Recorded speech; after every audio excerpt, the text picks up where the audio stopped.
Me llamo Consuelo Vargas y tengo 68 años. Durante 6 años fui cocinera personal dentro de Los Pinos. No era cualquier cocinera, era la que preparaba los desayunos del presidente de México, la que ponía la mesa antes de que él se sentara a tomar decisiones que moverían al país entero. Lo que voy a contarte hoy me costó mucho tiempo guardarlo. No por miedo, aunque el miedo también estuvo ahí, sino porque hay cosas que uno ve desde adentro que no saben a nada cuando se cuentan afuera. Antes de seguir, te pido que le des like a este video, que te suscribas al canal y que dejes un comentario. Estas historias merecen ser escuchadas y tu apoyo hace que lleguen más lejos. Nunca fui política. Nunca voté pensando en bandos ni en colores. Fui una mujer de rancho que aprendió a cocinar con su abuela en Guanajuato, que llegó a la Ciudad de México con una maleta de tela y las manos curtidas de pelar chile. No tenía título, no tenía influencias, no tenía nada que un currículo pudiera presumir. Tenía sazón, tenía disciplina y tenía la capacidad de mantener la boca cerrada, que en ciertos lugares vale más que cualquier carrera universitaria. Llegué a Los Pinos por un camino que nunca hubiera imaginado. Llevaba varios años trabajando en la cocina de una residencia privada en Las Lomas, propiedad de un empresario cercano a la política. Un hombre discreto, de esos que no salen en los periódicos pero que están en todas las reuniones importantes. Él fue quien me recomendó. No me preguntaron si quería. Me dijeron que había una oportunidad y que si la dejaba pasar, no volvería a presentarse. Así funciona ese mundo. Las puertas no tocan, simplemente se abren y uno decide si entra o no. Me entrevistaron en una oficina sin ventanas. Una mujer de traje azul marino que hablaba poco y escribía mucho. Me preguntó si tenía familia que dependiera de mí. Le dije que sí, 2 hijos y mi madre enferma. Me preguntó si sabía guardar silencio. Le dije que en la cocina uno aprende que lo que pasa entre ollas no sale al comedor. Me miró un momento largo, como midiendo algo que no estaba en mis palabras sino detrás de ellas. Luego cerró su carpeta y me dijo que empezaba el lunes. Esa noche, de regreso a mi departamento en Tepito, me senté en la orilla de la cama y pensé en lo que acababa de pasar. No sentí emoción ni orgullo. Sentí el peso de algo que todavía no entendía completamente. Como cuando uno firma un papel sin haber leído todo lo que dice. El primer día en Los Pinos, entré por una puerta lateral que nunca usaban los visitantes oficiales. Me dieron uniforme, me mostraron la cocina y me explicaron los protocolos. Nada de conversaciones con el personal de seguridad. Nada de preguntas sobre horarios o movimientos. Nada de teléfonos celulares dentro de ciertas áreas. Yo asentía a todo con la misma cara con la que uno escucha instrucciones que sabe que va a respetar porque no tiene de otra. La cocina era grande, ordenada, fría como una sala de operaciones. Todo etiquetado, todo en su lugar. Había otras 2 personas trabajando ahí, un hombre mayor que llevaba años en el lugar y una muchacha joven que nunca me miró directo a los ojos en los primeros días. Aprendí rápido que en ese espacio el silencio no era incomodidad, era protocolo. La primera vez que vi a Carlos Salinas de Gortari fue a través del vidrio de una puerta. Caminaba por el pasillo con ese paso corto y rápido que le conocería durante años. No era alto, no era imponente en el sentido físico de la palabra. Pero había algo en su forma de moverse que llenaba el espacio a su alrededor. Como si el aire se ajustara a él y no al revés. Me quedé quieta con una cuchara en la mano sin saber exactamente qué sentía. Solo sabía que ese hombre desayunaría lo que yo preparara esa mañana y que mi trabajo, a partir de ese momento, ya nunca sería solo cocinar. Los primeros meses dentro de Los Pinos fueron una escuela que ningún libro hubiera podido enseñarme. Aprendí que el poder tiene olores, texturas, rutinas.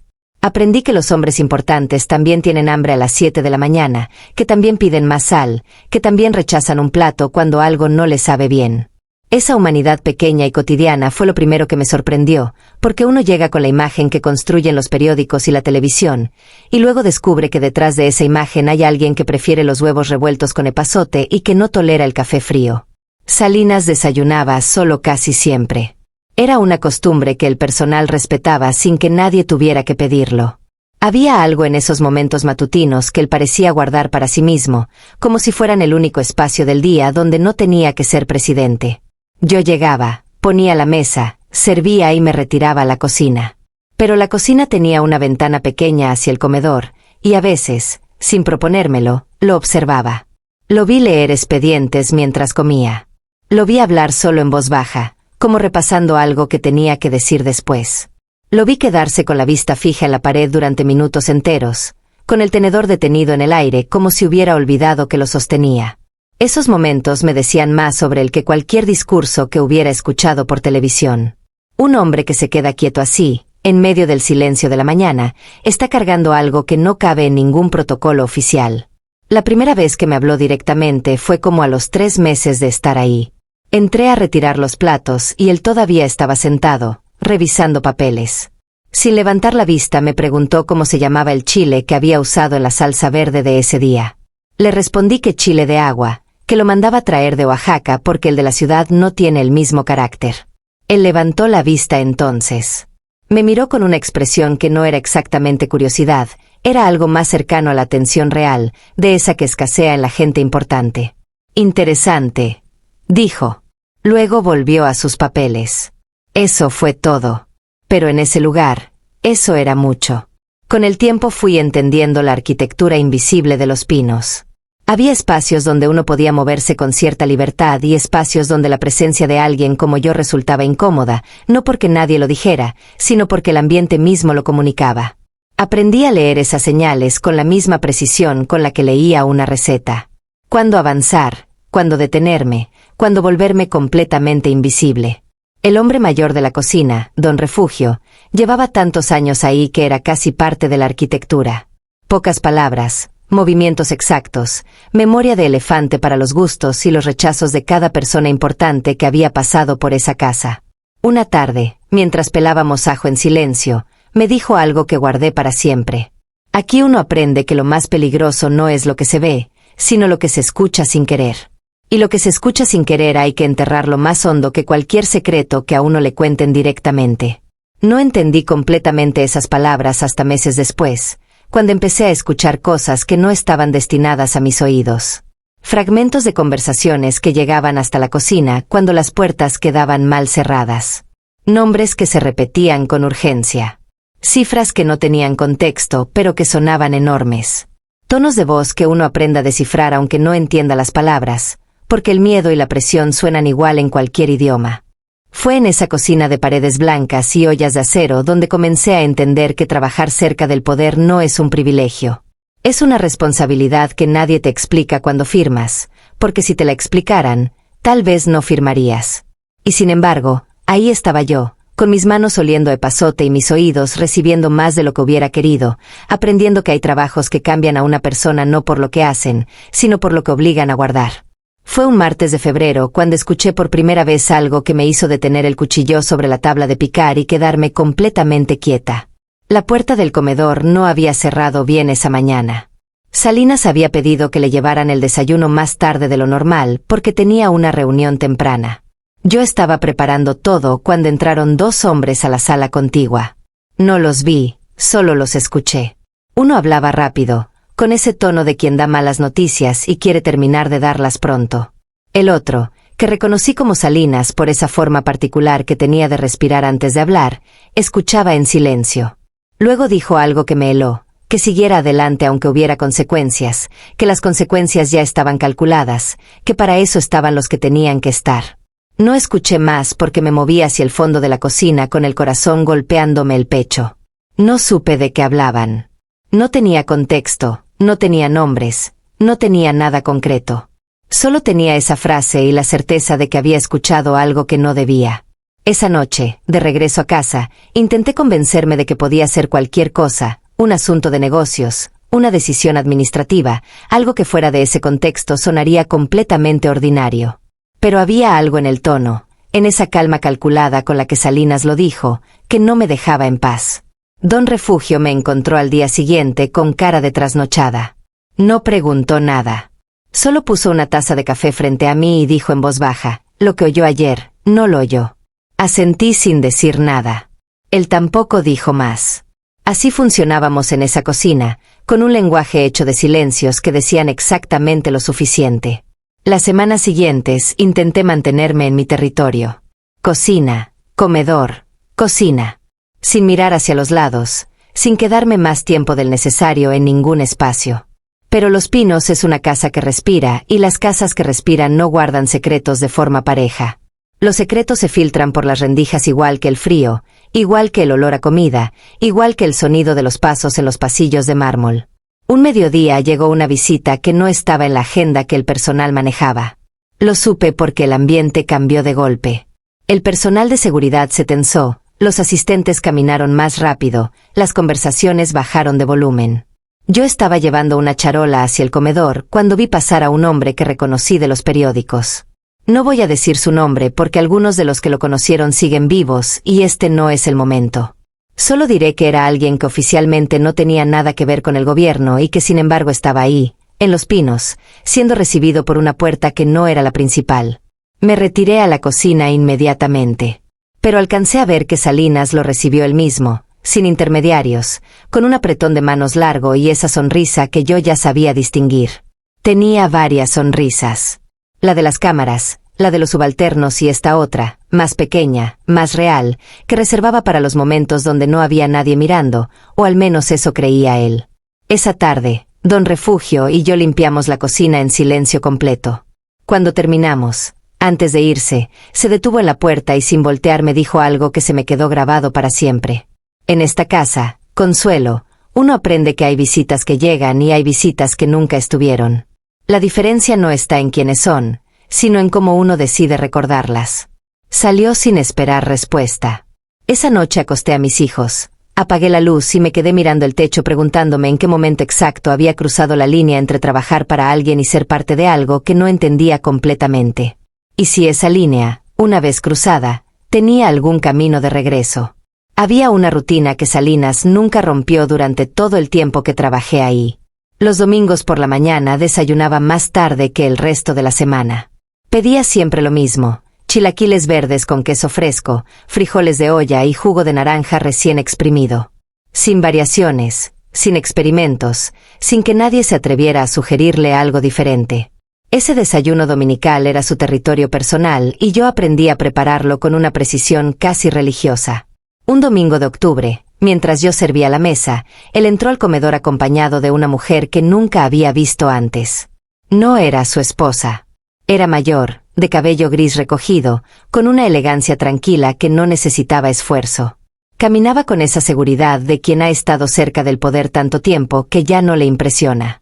Salinas me hizo una seña discreta que yo ya conocía. Significaba que me retirara sin prisa, sin aspavientos, como si simplemente fuera el momento natural de salir. Me retiré a la cocina, pero la puerta quedó abierta unos centímetros. No fue mi intención escuchar, pero la voz de la mujer llegó clara. Hablaba de alguien que estaba siendo un problema, alguien que tenía información que no debería tener y que estaba considerando usarla.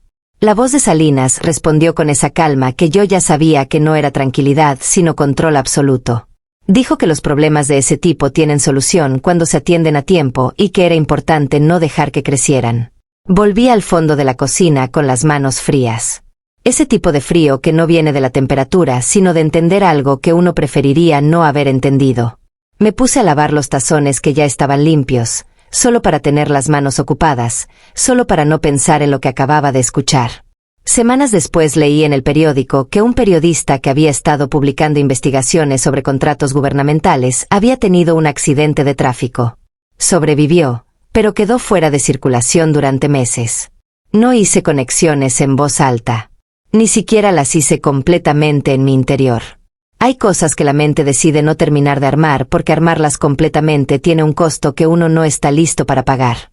Lo que sí recuerdo con exactitud es que el domingo siguiente Salinas desayunó con más apetito de lo normal.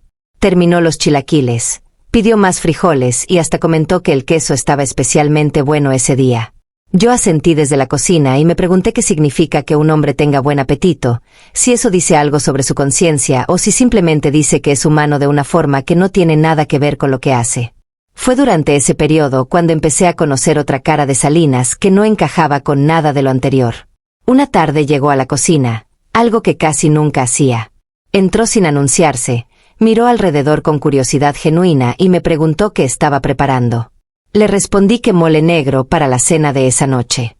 Se acercó a la olla, olió despacio y dijo que su abuela hacía mole negro y que el olor le recordaba a su infancia en Agualeguas. Se quedó unos minutos ahí, de pie junto a la estufa, hablando de su abuela con una ternura que no tenía nada de presidencial. Me contó que ella le enseñó que la cocina es el único lugar donde el tiempo funciona diferente, porque uno puede estar haciendo algo del presente y oler el pasado al mismo tiempo. Luego pareció recordar dónde estaba, se enderezó levemente y salió con ese paso rápido de siempre. Me quedé con la cuchara en la mano sin saber exactamente qué hacer con lo que acababa de pasar. Ese hombre que hablaba de solucionar problemas con una frialdad que helaba, también era el niño que extrañaba el mole de su abuela. Y yo tenía que cocinar para ambos sin poder separarlos, porque en esa cocina, como en ese sexenio, todo formaba parte del mismo plato. Hay una conversación que me costó años procesar y que todavía hoy, cuando la recuerdo, me deja con una sensación que no encuentro palabra exacta para describir. Fue un miércoles de marzo, entrada la noche. Yo debería haber salido horas antes, pero don Refugio había faltado por enfermedad y me quedé cubriendo parte de su turno. El personal nocturno era mínimo y los pasillos de los pinos tenían esa quietud particular que solo existe en los lugares importantes cuando la guardia baja. Estaba guardando los últimos utensilios cuando escuché pasos conocidos. Salinas entró a la cocina por segunda vez en todos los meses que llevaba yo ahí. Traía la corbata aflojada, la chaqueta en la mano. Se veía cansado de una manera diferente a la del cansancio normal. Era el cansancio de alguien que ha estado sosteniendo algo muy pesado durante demasiadas horas. ¿Hay algo de cenar?, preguntó sin más preámbulo. Le dije que podía calentar caldo de res que había sobrado. Asintió y se sentó en uno de los bancos de la cocina, algo completamente inusual. Los presidentes no se sientan en los bancos de la cocina. Ese solo gesto me dijo que esa noche era distinta. Mientras calentaba el caldo en silencio, él habló. No me preguntó si quería escucharlo. Simplemente habló, como quien necesita que alguien esté presente aunque no entienda nada de lo que se dice. Me habló de la presión que viene con tomar decisiones que afectan a millones de personas. De cómo uno puede estar completamente convencido de que algo es necesario y al mismo tiempo saber que va a lastimar a gente que no tiene culpa.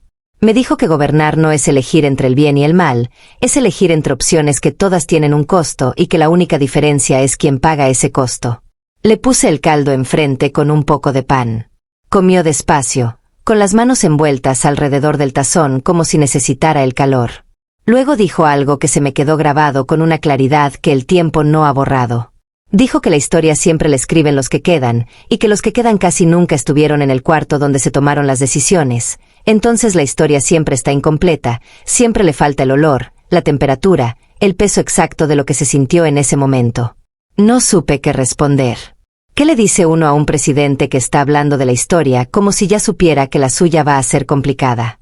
Solo le pregunté si quería más pan. Me dijo que sí. Eso fue todo. Se fue dejando el tazón vacío y yo me quedé lavándolo pensando en sus palabras. Pensando en que tal vez tenía razón, que la historia siempre está incompleta, que siempre le falta la versión de alguien que estaba en la cocina y no en la sala de juntas. Alguien que vio al hombre antes de que se pusiera el traje de presidente, alguien que sabe cómo pedía el pan y cómo sostenía el tazón cuando estaba cansado. Esa noche, caminando hacia la parada del camión, pensé que quizás ese era el valor de lo que yo estaba viviendo. No los secretos grandes, no las conversaciones que no debí escuchar, sino esos momentos pequeños que nadie anota en ningún expediente y que sin embargo dicen más sobre quién es una persona que cualquier decreto oficial. Pero también pensé que un hombre que habla así, que entiende tan bien cómo funciona la historia, también sabe exactamente cómo manejarla. Y esa comprensión me dio una inquietud nueva, porque hay una diferencia muy fina entre alguien que acepta la complejidad del poder y alguien que la usa como justificación para hacer lo que le conviene. Y yo todavía no sabía en cuál de los dos lados estaba el hombre que acababa de cenar en mi cocina. El año en que el Tratado de Libre Comercio se estaba negociando, Los Pinos se volvió un lugar diferente. No físicamente, los mismos pasillos, las mismas paredes, la misma cocina fría. Pero el ritmo cambió. Las reuniones empezaron más temprano y terminaban más tarde. Los visitantes eran más frecuentes y muchos llegaban con intérpretes, con maletines gruesos, con esa formalidad tensa de quien viene a cerrar algo importante. Yo notaba el cambio en los desayunos. Cuando algo grande estaba pasando, Salinas comía menos. No rechazaba la comida de forma dramática, simplemente dejaba la mitad en el plato con la vista puesta en algún punto que no estaba en el comedor. Yo aprendí a leer eso como termómetro. Plato limpio significaba que el día anterior había salido bien. Plato a medias significaba que algo estaba en tensión. Plato casi intacto significaba que la noche había sido larga y que el día que comenzaba iba a serlo también. Durante esos meses hubo una persona que empezó a aparecer con más frecuencia en los pinos. Un hombre joven, de traje siempre perfectamente planchado, que hablaba inglés con una fluidez que hacía que los visitantes extranjeros se relajaran visiblemente. Era cercano a Salinas de una manera que no era la cercanía de los subalternos comunes. Hablaban de igual a igual, o casi. Le decían el tecnócrata entre el personal de cocina, aunque nunca en voz alta y nunca cerca de nadie que importara. Un día ese hombre entró a la cocina a pedir agua. Mientras yo le servía un vaso me miró con esa curiosidad analítica que tienen las personas acostumbradas a evaluar todo.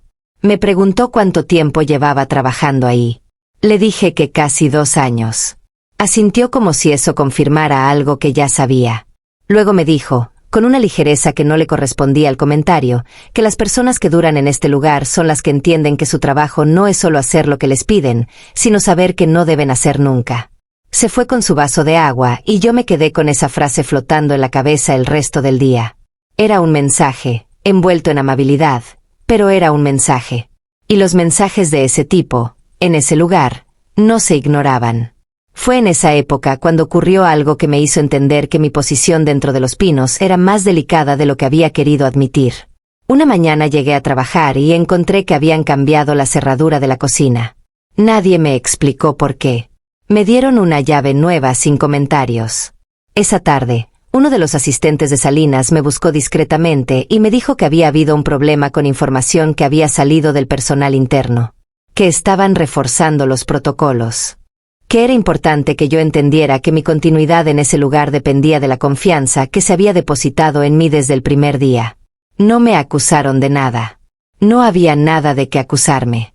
Pero el mensaje era claro como el agua que le había servido al tecnócrata. Estaban recordándome que existían, que me observaban, que mi silencio no era un favor que yo les hacía sino una condición del trabajo que había aceptado cuando entré por esa puerta lateral hace casi 2 años. Esa noche llamé a mi madre desde la caseta telefónica de la esquina de mi casa. Le dije que estaba bien, que el trabajo iba bien, que los niños estaban bien. Ella me preguntó si era feliz. Me quedé callada un momento más largo de lo normal. Claro que sí, le dije. Y colgué antes de que ella pudiera escuchar en mi voz lo que mis palabras no decían. Hay personas que pasan por tu vida dejando una marca que no tiene que ver con lo que te dijeron sino con lo que te hicieron sentir capaz de ver. Para mí esa persona fue Elena, una asistente administrativa que llegó a Los Pinos unos meses después que yo. Era de Veracruz, hija de maestros, con una inteligencia rápida que disimulaba constantemente porque había aprendido que en ciertos espacios la inteligencia de las mujeres incomoda. Nos hicimos amigas de esa forma silenciosa en que se hacen amigas las mujeres que trabajan en lugares donde hay que tener cuidado con todo. Sin confesiones dramáticas, sin largas conversaciones.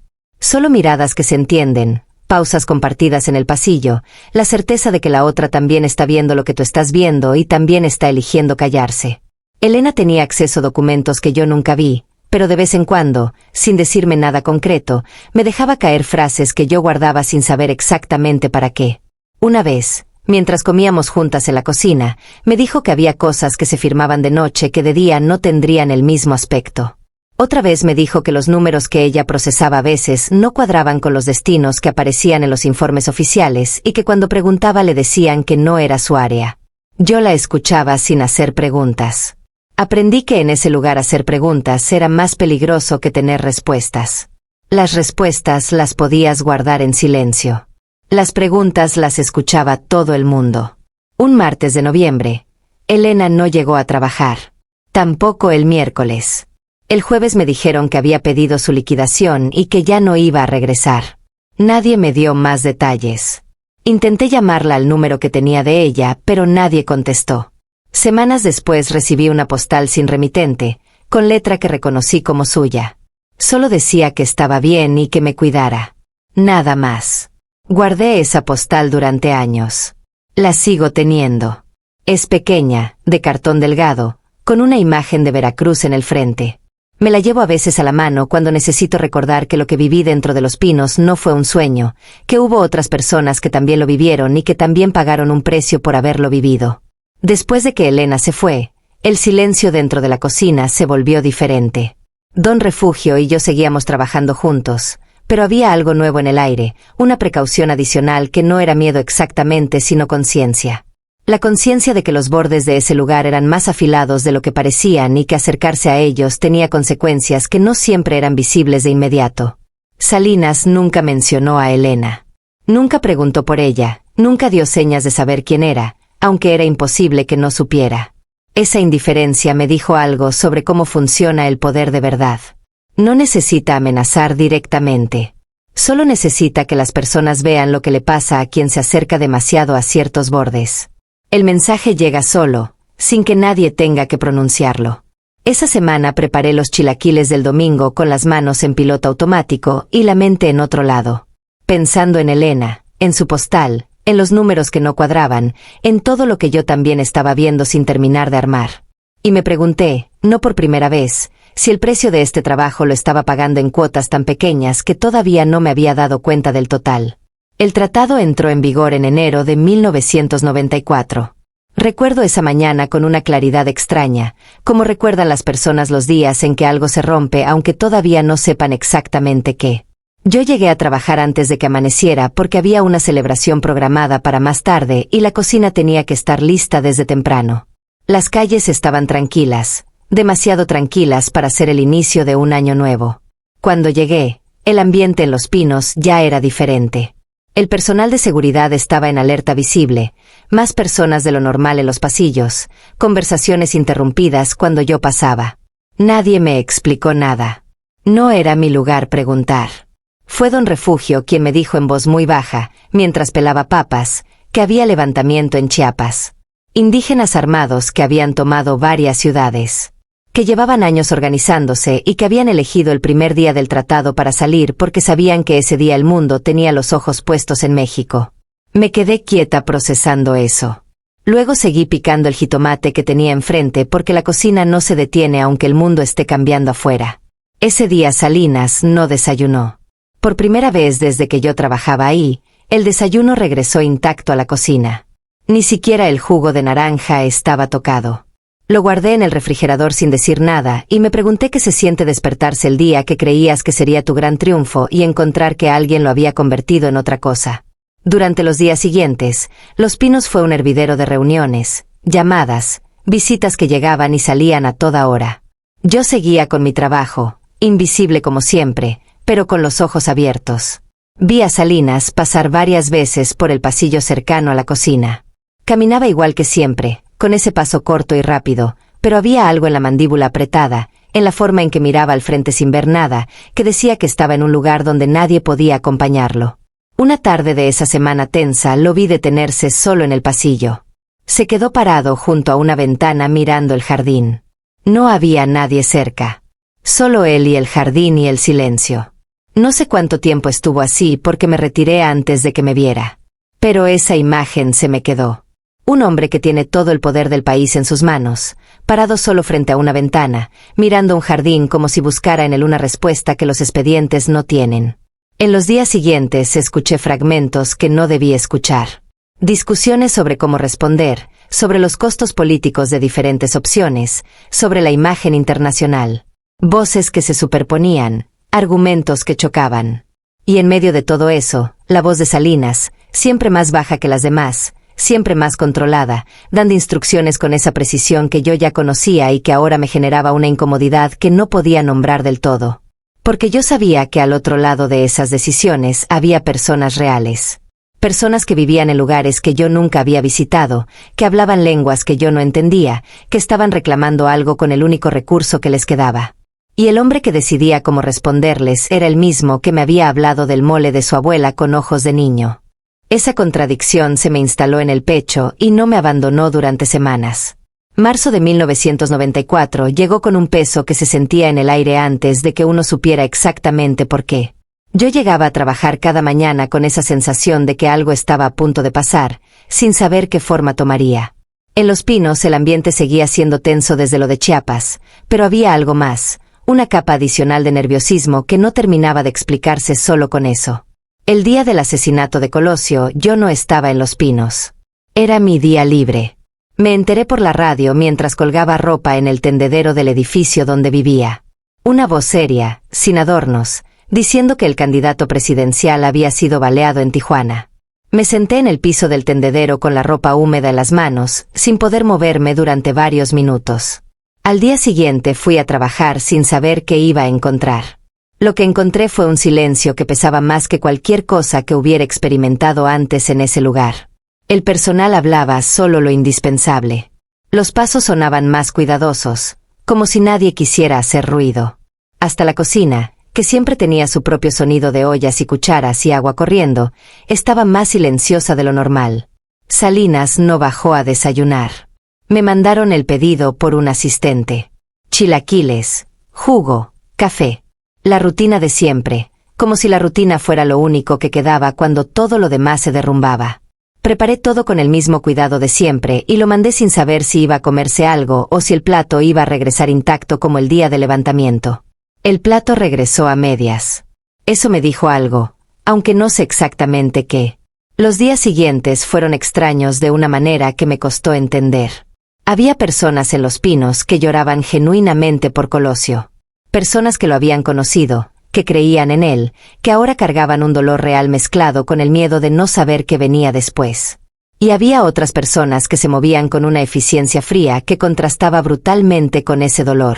Como si ya estuvieran en el siguiente capítulo antes de que el actual terminara. Don Refugio se enfermó esa semana. No fue a trabajar por 4 días. Cuando regresó estaba más callado de lo que ya era normalmente, cosa que parecía imposible. Una tarde, mientras limpiábamos juntos, me dijo sin mirarme que había cosas que pasaban en ese lugar que uno no debía intentar entender completamente. Que entender completamente tenía un costo que no valía la pena pagar. Y que el trabajo de nosotros era hacer bien lo nuestro y dejar que el resto siguiera su curso. Lo escuché con atención. Luego le pregunté si él, en todos sus años ahí, había encontrado la forma de hacer eso, de limitarse a lo suyo sin que lo demás lo alcanzara. Se quedó callado un momento largo.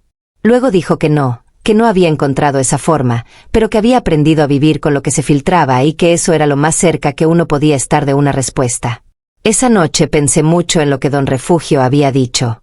Y pensé también en Colosio, en una persona que yo nunca conocí pero que había pasado por esos mismos pasillos, que había respirado el mismo aire, que había sido parte de algo que terminó de una manera brutal en una ciudad del norte. Me pregunté si él también había tenido momentos de entender demasiado, y si ese entender había tenido algo que ver con lo que le pasó. Era una pregunta que no tenía respuesta y que era peligroso siquiera formular. Pero la mente no siempre respeta los límites que la prudencia impone.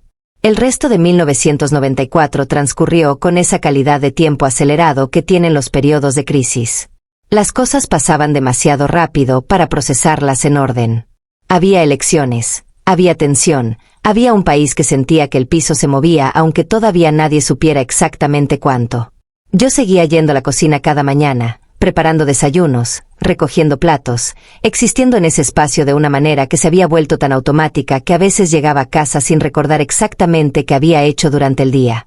Fue en esos meses cuando empecé a notar un cambio en Salinas que no era dramático, pero que yo, que lo observaba desde la distancia cercana de quien sirve la mesa, podía ver con claridad. Había algo en sus ojos que antes no estaba. No era tristeza exactamente, ni tampoco miedo. Era algo más parecido al reconocimiento, como el de alguien que empieza a ver la forma exacta del costo de sus decisiones y que ya no puede pretender que no lo ve. Seguía siendo el mismo hombre controlado de siempre. Seguía dando instrucciones con precisión, seguía conduciendo reuniones con esa autoridad que no necesitaba volumen para imponerse. Pero en los momentos de soledad, que yo observaba sin querer desde la cocina, había una quietud diferente. Menos la quietud del hombre que está pensando y más la del hombre que ya pensó todo lo que podía pensar y ahora solo espera. Un domingo de octubre me llamó desde el comedor cuando yo estaba retirando la mesa. Consuelo, me dijo, estos chilaquiles están mejor que nunca. No supe si era un cumplido genuino o si necesitaba decir algo y eso fue lo que encontró. Le agradecí y seguí recogiendo. Luego él dijo, sin que yo le preguntara nada, que hay trabajos que se hacen bien durante años y que nadie nota hasta que de pronto ya no están. Le respondí que supongo que eso es lo que significa hacer bien un trabajo, que se vuelve invisible porque funciona. Él me miró un momento con esa atención real que pocas veces dirigía hacia alguien como yo. Exactamente eso, dijo. Y volvió a sus papeles.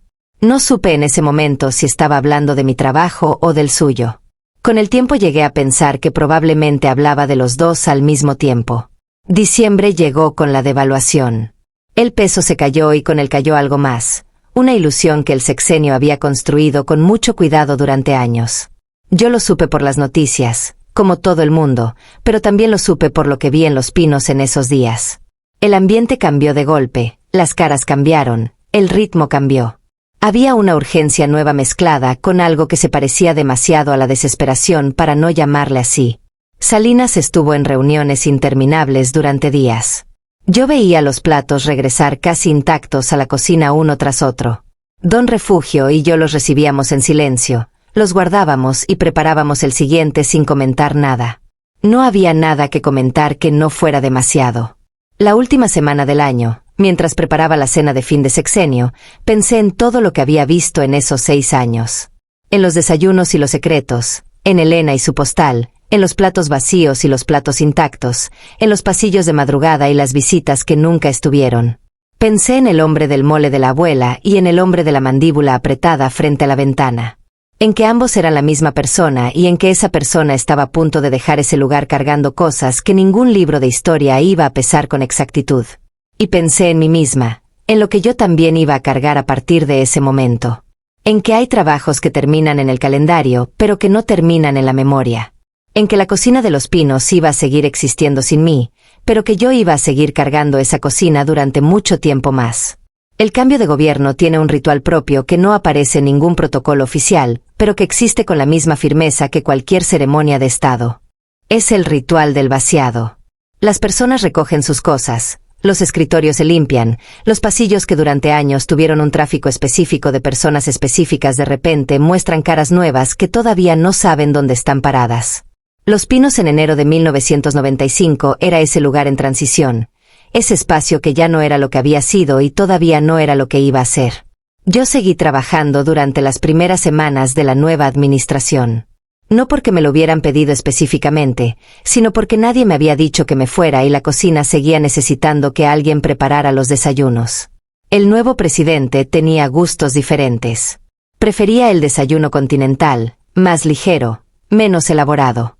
Para mí fue un ajuste sencillo en lo técnico y extraño en lo emocional, como tocar una canción conocida en un tono diferente. Don Refugio sí se fue en el cambio. Me lo dijo una mañana con esa economía de palabras que lo caracterizaba. ¿Se jubila?, le pregunté. «Se cansa», respondió. «Y hay diferencia». Se fue un viernes sin despedida formal, sin discurso, sin pastel. Solo me estrechó la mano con sus manos grandes y callosas y me dijo que me cuidara. Que en este trabajo el peligro no siempre tiene cara de peligro y que eso lo hacía más peligroso todavía. Lo vi alejarse por el pasillo con su bolsa de tela y sentí que se iba una parte de lo que había hecho soportable todo lo anterior. Don Refugio nunca me había dicho directamente que entendía lo que yo estaba viviendo, pero su presencia callada había sido una forma de decírmelo constantemente. Sin él, la cocina se volvió un lugar más solitario de lo que ya era. Fue en esas semanas de transición cuando me llegaron noticias de Salinas que eran imposibles de ignorar. El hermano, el escándalo, el exilio. El hombre que había gobernado México durante 6 años con esa imagen de modernidad y control estaba ahora en el centro de una tormenta que lo perseguiría por años. Los periódicos decían cosas que yo no podía leer sin pensar en todo lo que había visto desde mi lugar en esa cocina. No voy a decir que me sorprendí completamente. Sería deshonesto. Había visto demasiadas cosas que no cuadraban, había escuchado demasiados fragmentos que juntos formaban un dibujo que no era el de la postal oficial. Pero también sería deshonesto decir que lo entendí todo, porque el poder funciona en capas y yo solo había tenido acceso a algunas de ellas. Las capas más profundas nunca llegaron a la cocina. Lo que sí llegó fue la culpa. Una culpa particular, la del testigo silencioso.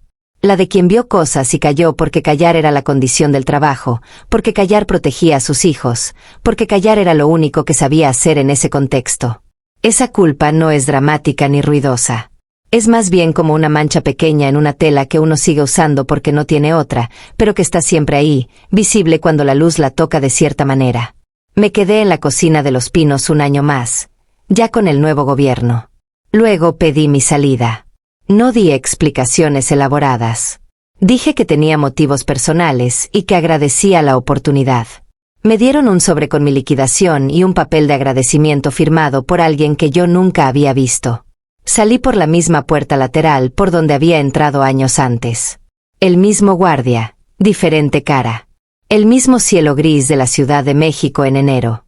Caminé hasta la parada del camión con mi bolsa y la sensación de que dejaba atrás algo que no cabía en ninguna maleta. Algo que iba a viajar conmigo de todas formas, invisible y constante, como los olores de cocina que se impregnan en la ropa y que uno sigue oliendo mucho después de haberse cambiado. Los años que siguieron fueron de una normalidad que me costó trabajo habitar. Después de Los Pinos, cualquier trabajo parecía demasiado tranquilo, demasiado predecible, demasiado libre de ese peso invisible que me había acompañado durante 6 años. Empecé en la cocina de un hospital, luego en un colegio de monjas, luego en una empresa de catering. Buenos lugares, buena gente, trabajo honesto. Pero había algo que no encontraba en ninguno de esos espacios y que tardé tiempo en nombrar. Era la sensación de que lo que hacía importaba más allá de sí mismo. En Los Pinos, por muy incómodo que hubiera sido todo lo demás, había una conciencia permanente de que uno estaba cerca del centro de algo grande. Que los desayunos que preparaba llegaban a un hombre que al terminarlos tomaba decisiones que afectaban a millones. Esa cercanía al poder tiene una adición que no te avisan cuando empiezas y que descubres cuando ya no está. Mis hijos crecieron durante esos años con una madre que sabía cocinar muy bien y hablar muy poco de su pasado. Les decía que había trabajado en una casa importante sin dar detalles. Ellos no preguntaban mucho porque los hijos aprenden a leer los límites de sus madres antes de que nadie se los enseñe. Mi hijo mayor una vez me preguntó si extrañaba ese trabajo. Le dije que extrañaba partes de él. No le dije cuáles. Fue como a los 10 años de haber salido de Los Pinos cuando tuve el primer sueño recurrente. Siempre era el mismo.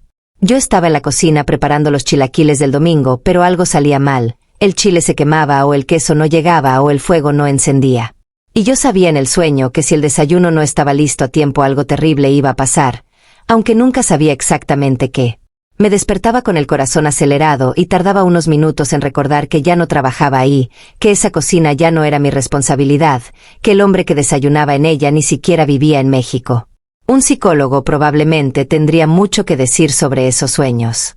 Yo solo sé que llegaban en momentos de estrés y que poco a poco fueron haciéndose menos frecuentes con los años, aunque nunca desaparecieron por completo.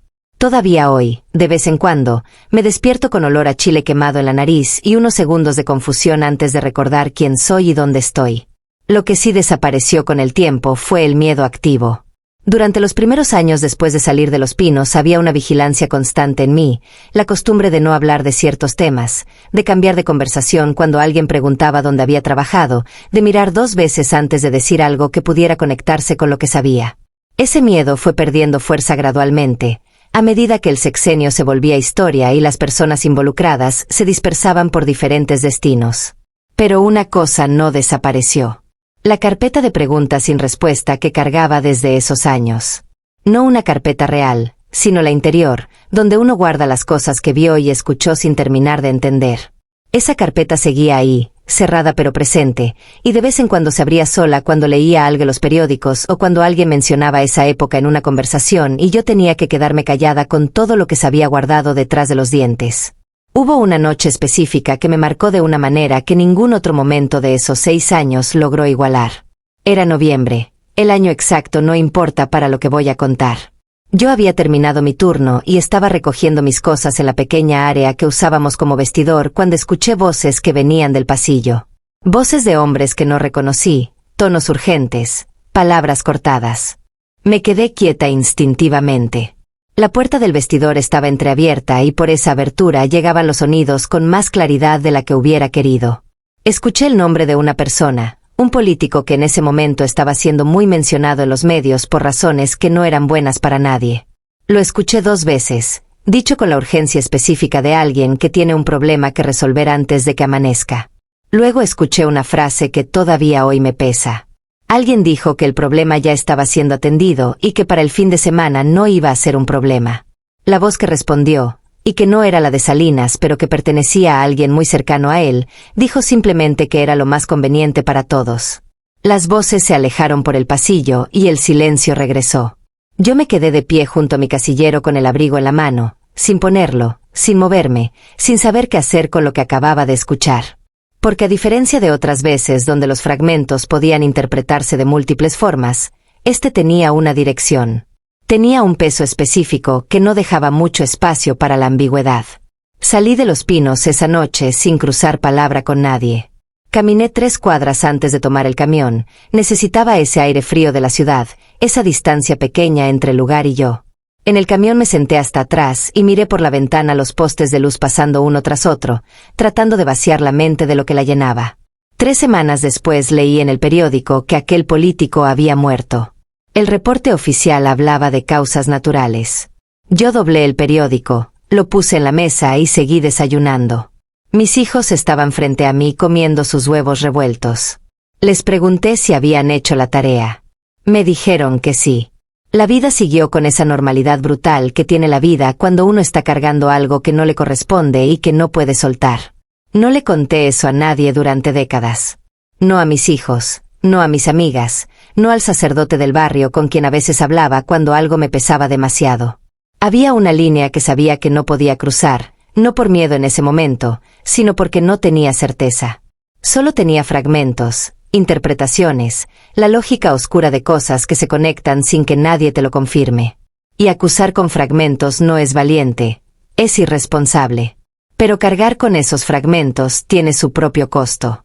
Un costo que se paga en las noches largas, en los sueños con olores a chile quemado, en esa sensación de que hay una deuda que uno no contrajo pero que lleva su nombre. Esa es la carga del testigo involuntario. La de quien no buscó ver lo que vio pero que ya no puede fingir que no lo vio. No todo lo que guardo de esos años es oscuro. Sería deshonesto de mi parte contarlo así. Hay momentos que cargo con una textura diferente, no exactamente luminosa pero sí más compleja, más humana, más difícil de clasificar en el cajón simple del bien o del mal. Recuerdo un miércoles de junio en que llegó a Los Pinos una delegación de mujeres indígenas del sur del país.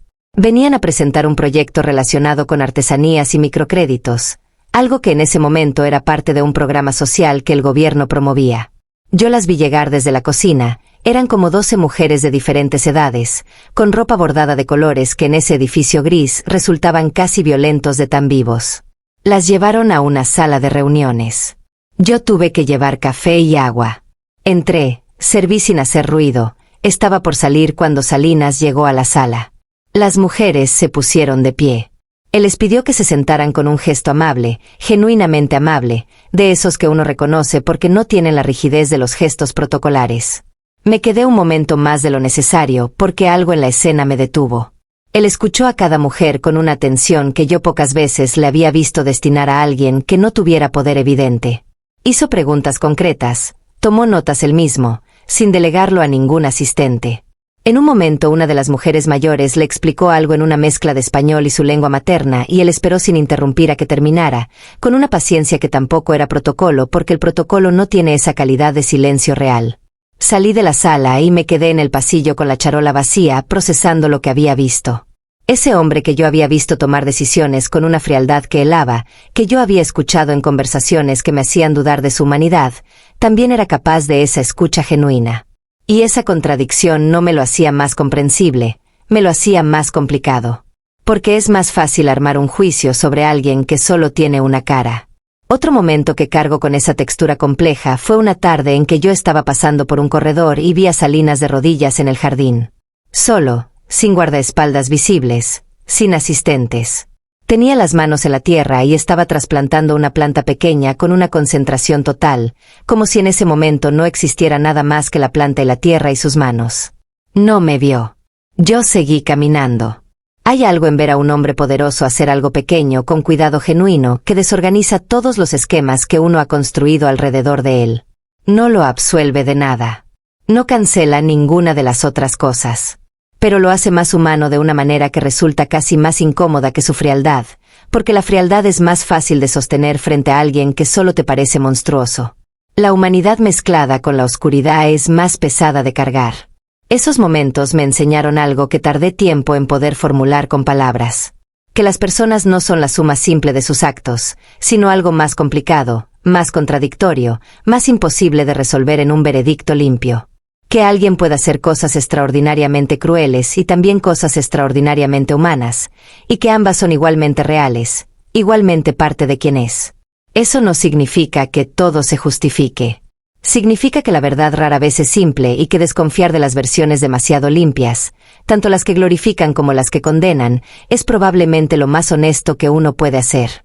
Hay una conversación que tuve con Salinas que guardo de manera diferente a todas las demás.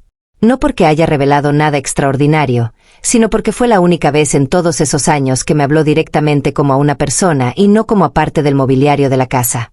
Fue un domingo de abril, su último año en el cargo. Él había desayunado más tarde de lo normal. Cuando fui a retirar los platos, él todavía estaba en el comedor, no revisando papeles como solía, sino simplemente sentado con las manos sobre la mesa y la vista hacia la ventana.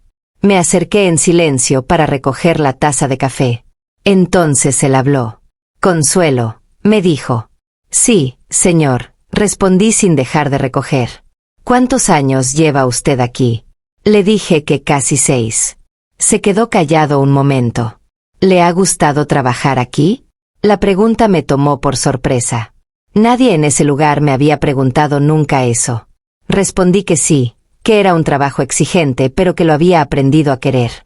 Él asintió despacio. «¿Tiene hijos?» «2», le dije. «Los ha criado sola». No era pregunta, era constatación. Respondí que sí, que su padre había muerto cuando ellos eran pequeños. «Lo siento», dijo con una simpleza que sonaba genuina. Luego agregó que criar hijos sola mientras se trabaja en un lugar así requiere una fortaleza que pocas personas reconocen. Le agradecí sin saber bien qué hacer con ese reconocimiento inesperado. Luego dijo algo que se me quedó para siempre. Dijo que las personas que sostienen las casas grandes, las que cocinan y limpian y organizan y nunca salen en las fotografías, esas personas ven más de lo que cualquiera quisiera que vieran. Y que la historia les debe una deuda que nunca va a terminar de pagar. No en el sentido de un secreto, agregó, sino en el sentido de que lo que pasa en los espacios privados del poder nunca llega completo a ninguna parte. Y eso distorsiona la historia de formas que nadie puede calcular del todo. Me quedé parada con la taza en la mano, sin saber si debía responder algo. Finalmente solo dije que entendía. Y él dijo que lo sabía, que lo había entendido desde el primer día que me vio trabajar. Que había gente que entraba en ese lugar y lo miraba con ambición o con miedo o con expectativa. Y que yo había entrado con la mirada de alguien que simplemente iba a hacer su trabajo y que eso, en ese contexto, era más raro y más valioso de lo que parecía. Recogí los platos, agradecí y me retiré a la cocina. Me senté en el banco de Don Refugio, que ya se había ido para entonces, y me quedé ahí unos minutos en silencio. Pensé en todo lo que él acababa de decirme. En que tal vez sabía que yo había escuchado cosas que no debí. En que tal vez esa conversación era su manera de reconocerlo sin nombrarlo. O tal vez era simplemente un hombre cansado, a meses del final de su gobierno, buscando conexión humana en el único lugar donde nadie lo esperaba encontrarla. No lo sé. Nunca lo sabré. Pero me llevo esa conversación como una de las pocas cosas de esos 6 años que no me genera incomodidad al recordarla. Me genera algo más parecido a la tristeza serena de entender que las personas son demasiado complicadas para cualquier veredicto que uno quiera darles. Cuando mis hijos crecieron y se fueron a hacer sus propias vidas, me quedé sola en el departamento de Tepito con mis plantas y mis recuerdos y una biblioteca pequeña que había ido armando con los años. Leí mucho sobre ese sexenio. Libros, reportajes, testimonios. Buscaba entender desde afuera lo que había vivido desde adentro y descubrí algo que no me sorprendió pero que me confirmó lo que ya sabía. La historia oficial y la historia real nunca coinciden completamente. No porque alguien mienta necesariamente, sino porque la historia es siempre la suma de perspectivas y ninguna perspectiva es completa. Los libros hablaban de decisiones económicas, de estrategias políticas, de negociaciones internacionales. Hablaban del hombre público con una exhaustividad que llenaba páginas y páginas. Pero el hombre que pedía más epazote en los huevos revueltos, el que se quedaba quieto mirando el jardín, el que trasplantaba plantas de rodillas sin que nadie lo viera, ese no aparecía en ninguna parte. Eso no significa que el hombre de los libros sea falso. Significa que está incompleto. Y la incompletitud de las versiones históricas sobre personas reales es algo que me preocupa de una manera que no sé exactamente cómo nombrar, porque participo de ella. Yo tengo piezas que no están en ningún libro y que tampoco he puesto en ninguna parte. Y cada vez que lo pienso me pregunto si guardarlas es honestidad o complicidad. Fue mi hija quien finalmente me convenció de hablar. No de golpe, sino en una conversación larga que tuvimos una tarde de domingo mientras comíamos juntas. Ella había leído algo sobre ese periodo histórico y me hizo una pregunta que yo sabía que algún día llegaría. ¿Tú qué viste, mamá? No que habías escuchado que decían en las noticias. Tú, con tus propios ojos, desde adentro, ¿qué viste? Me quedé callada un tiempo que ella respetó sin presionar. Luego le dije que había visto a un hombre muy poderoso siendo también un hombre muy solo. Que había visto decisiones tomadas con una frialdad que asustaba y también momentos de humanidad genuina que desarmaban. Que había escuchado cosas que nunca terminé de entender y que cargaba desde hacía décadas con la incomodidad de no saber qué hacer con ellas. Ella me escuchó con una seriedad que me conmovió. Al final me dijo que a veces el valor no está en gritar la verdad desde los tejados, sino en encontrar la manera de decirla que no haga daño innecesario y que tampoco borre lo que merece ser recordado. Que hay una responsabilidad en haber visto lo que yo vi y que esa responsabilidad no se cancela con el silencio, sino que se acumula. Me fui a la cama esa noche pensando en sus palabras. Pensando en todo lo que había callado durante tanto tiempo y en todo lo que ese silencio había costado. No en términos de consecuencias externas. En términos de lo que le pesa a uno por dentro cuando carga algo durante demasiado tiempo. Ese peso tiene forma, tiene temperatura, ocupa espacio.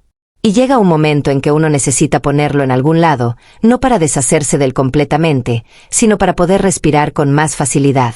Decidí que iba a contar lo que pude contar. No todo, porque no todo es mío para contar. No lo que podría hacer daño sin propósito. Pero sí lo suficiente para completar aunque sea un poco la imagen de un hombre y de un tiempo que México todavía está procesando. Porque la historia incompleta no solo distorsiona el pasado. Distorsiona también la forma en que entendemos el presente. Y eso tiene consecuencias que van mucho más allá de cualquier sexenio. Hay algo que quiero decir sobre el poder antes de terminar, algo que aprendí no de los libros, sino de estar cerca de él durante 6 años y de observarlo desde el único lugar donde se ve sin filtros. El nivel de la cocina, el nivel de quien sirve sin ser visto. El poder real no se parece a lo que muestran las películas. No hay discursos dramáticos ni momentos cinematográficos de decisión. El poder real funciona en los espacios pequeños, en las conversaciones de pasillo, en los gestos mínimos que indican quién puede entrar y quién debe esperar afuera. En las palabras que no se dicen pero que todos entienden. En las ausencias que comunican más que cualquier presencia. Salinas era extraordinariamente hábil en ese lenguaje. Podía decir más con un silencio que otros con un discurso. Podía indicar aprobación o desaprobación con ajustes imperceptibles en su postura que su entorno leía de inmediato. Tenía esa inteligencia específica de los que nacen para o que se entrenan durante décadas para manejar el poder como instrumento. Y esa habilidad era genuina, no era pose, no era imagen construida. Era una capacidad real que yo observé funcionar de cerca suficientes veces como para no tener dudas al respecto. Pero esa misma habilidad tenía un reverso que también observé.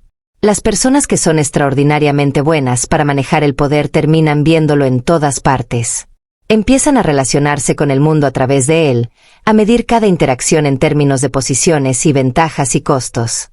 Y eso tiene una consecuencia que vi claramente en esos años: el aislamiento.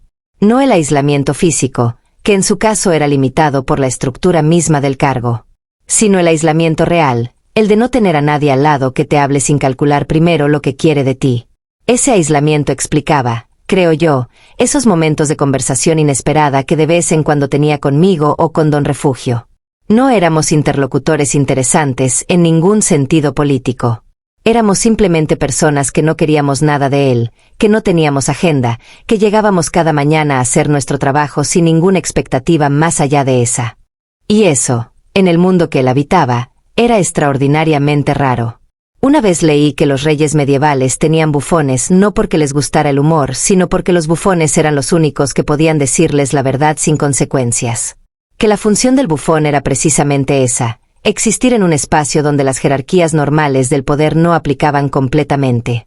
Cuando leí eso pensé en Don Refugio y en mí, en nuestra cocina de paredes blancas, en nuestras conversaciones de pocas palabras. Y me pregunté si sin saberlo habíamos funcionado algo así, como un espacio donde por un momento el presidente podía ser simplemente un hombre con hambre que pedía más sal. No sé si eso nos hacía cómplices de algo o simplemente humanos haciendo lo que hacemos todos, buscando conexión donde podemos encontrarla. Pero sí sé que esos momentos me enseñaron más sobre la naturaleza del poder que cualquier libro que haya leído después. Me enseñaron que el poder aísla. Que aísla exactamente en la medida en que crece. Y que los hombres que lo ejercen pagan ese precio con una soledad que raramente aparece en los retratos oficiales, pero que está ahí, constante, en los ojos de quien sabe mirar. Me llamo Consuelo Vargas y tengo 68 años. Fui cocinera en Los Pinos durante 6 años que cambiaron la forma en que entiendo el mundo, el poder y a las personas. Lo que conté en estas páginas es verdad en la medida en que cualquier memoria puede serlo. No invento. No exagero. Pero tampoco tengo certeza absoluta de todo lo que interpreté, porque la interpretación siempre lleva la marca de quien interpreta y yo soy una mujer con sus propios límites, sus propios miedos y su propia historia. He pensado mucho en si tenía derecho a contar esto. Si el tiempo transcurrido hace que el silencio ya no sea necesario. Si hay algo que se le debe a la verdad histórica que supere lo que se le debe a la discreción que fue condición de mi trabajo. No tengo una respuesta limpia. Creo que nadie la tiene. Pero llegué a la conclusión de que el silencio total también es una forma de distorsión, y que distorsionar la historia tiene consecuencias que van más allá de cualquier lealtad personal. Carlos Salinas de Gortari fue presidente de México durante 6 años que todavía hoy dividen opiniones con una intensidad que no ha disminuido con el tiempo. Para unos fue el modernizador, el hombre que conectó a México con el mundo. Para otros fue el responsable de políticas que hundieron a millones en la pobreza, el nombre que se asocia a escándalos que sacudieron al país. Probablemente ambas versiones tienen algo de verdad. Probablemente ninguna es completa. Lo que yo puedo agregar desde mi lugar es esto. Era un hombre. Con todo lo que eso significa. Con la capacidad para la grandeza y para la crueldad que tienen los seres humanos cuando se les da suficiente poder y suficiente tiempo. Con momentos de humanidad genuina que coexistían sin resolución con decisiones que nunca voy a poder entender del todo. Con una inteligencia extraordinaria que usó para construir cosas y también, estoy convencida, para destruirlas. No lo voy a absolver. Tampoco lo voy a condenar en términos absolutos, porque no es mi lugar y porque no tengo toda la información. Lo que sí voy a decir es que la imagen simple, en cualquiera de sus versiones, no alcanza para contener a la persona real que yo observé durante esos años desde el único lugar donde nadie piensa en actuar porque nadie espera que alguien esté mirando. Mis hijos me preguntan a veces si me arrepiento de haber trabajado ahí. Les digo que no con la misma honestidad con que les digo que tampoco fue fácil. Que hay cosas que me gustaría no haber escuchado y cosas que me alegra haber visto. Que guardo momentos de una complejidad humana que me enriquecieron y otros de una oscuridad que me pesaron durante décadas. Que todo eso junto es lo que fui durante 6 años y que lo que fui durante esos 6 años es parte de lo que soy hoy a mis 68 años, con mis plantas, mis libros y esta historia que finalmente encontró su momento de ser contada. Pienso en Don Refugio y en Elena y en todos los que estuvieron cerca de ese poder sin que nadie los nombrara. Pienso en las mujeres indígenas con ropa bordada de colores que llegaron a Los Pinos un miércoles de junio. Pienso en el presidente de rodillas en el jardín trasplantando una planta. Pienso en los platos que regresaban a medias a la cocina en los días más pesados. Pienso en el caldo de res de medianoche y en el mole de la abuela y en la postal sin remitente desde Veracruz. Toda esa es la historia que no aparece en los libros. La historia de los espacios pequeños, de las personas sin protocolo, de los momentos donde el poder se quita el traje por un momento y muestra lo que hay debajo. Esa historia también cuenta. Tal vez no para cambiar los veredictos que la historia oficial ya tiene sobre ese tiempo. Pero sí para recordar que detrás de cada época grande hubo personas ordinarias que la vivieron desde adentro y que cargaron con ella mucho después de que los protagonistas oficiales pasaran a otra cosa. Yo la cargué durante décadas. Hoy la pongo aquí. No para liberarme de ella completamente, porque eso no funciona así, sino para que exista en algún lugar fuera de mí. Para que alguien más sepa que hubo una cocinera en Los Pinos que vio cosas que nadie le pidió que viera, que cayó cuando debía callar y que ahora, al final de una vida larga y honesta, decide que la verdad, aunque incompleta, siempre vale más que el silencio absoluto.